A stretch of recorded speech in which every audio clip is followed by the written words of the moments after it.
Assalamualaikum warahmatullahi wabarakatuh.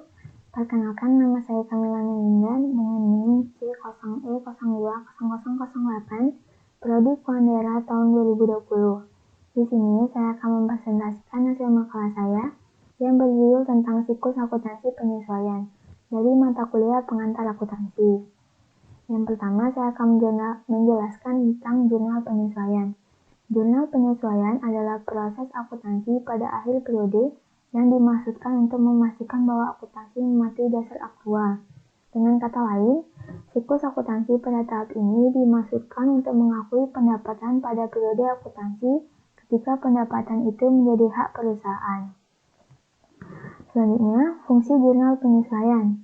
Fungsi dari jurnal penyesuaian ini adalah menghitung setiap perkiraan nominal atau perkiraan pendapatan dan beban yang sebenarnya selama periode yang bersangkutan, agar akun-akun nominal yaitu akun pendapatan dan beban dapat diakui dalam suatu periode dan menunjukkan keadaan yang sebenarnya.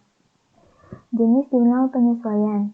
Ada dua jenis jurnal penyesuaian, yaitu kelompok akun yang melibatkan penerimaan atau pengeluaran kas di awal dan kelompok yang melibatkan penerimaan atau pengeluaran kas di belakang. Kelompok akun yang melibatkan penerimaan atau pengeluaran kas di awal itu ada dua. Yang pertama, beban dibayar di muka. Pengertian beban dibayar di muka adalah pos yang awalnya dicatat sebagai aset karena kasnya telah dibayarkan, padahal jasa atau barangnya belum diterima. Beban dibayarkan di muka disebut juga beban yang ditangguhkan. Yang kedua, pendapatan diterima di muka. Pengertian pendapatan diterima di muka adalah pos yang awalnya dicatat sebagai kewajiban karena kasnya telah diterima di muka padahal jasa atau barangnya belum diberikan kepada pelanggan. Yang kedua, kelompok yang melibatkan penerimaan atau pengeluaran kas di belakang. Itu ada dua juga. Yang pertama, piutang pendapatan. Pengertian piutang pendapatan adalah pendapatan yang telah dihasilkan tapi belum dicatat di akun pendapatan. Piutang pendapatan disebut juga dengan akruan aset atau akruan pendapatan. Yang kedua, beban masih harus dibayar. Pengertian beban yang masih harus dibayar adalah beban yang telah terjadi, tapi belum dicatat di akun beban. Beban yang masih harus dibayar disebut juga akruan kewajiban atau akruan beban. Cara membuat jurnal penyesuaian dari neraca saldo. Itu ada 3 tahap. Tahap pertama, membuat neraca saldo. Sebelum penyesuaian neraca saldo adalah daftar saldo akun-akun yang dibuat setelah proses pembuatan buku besar.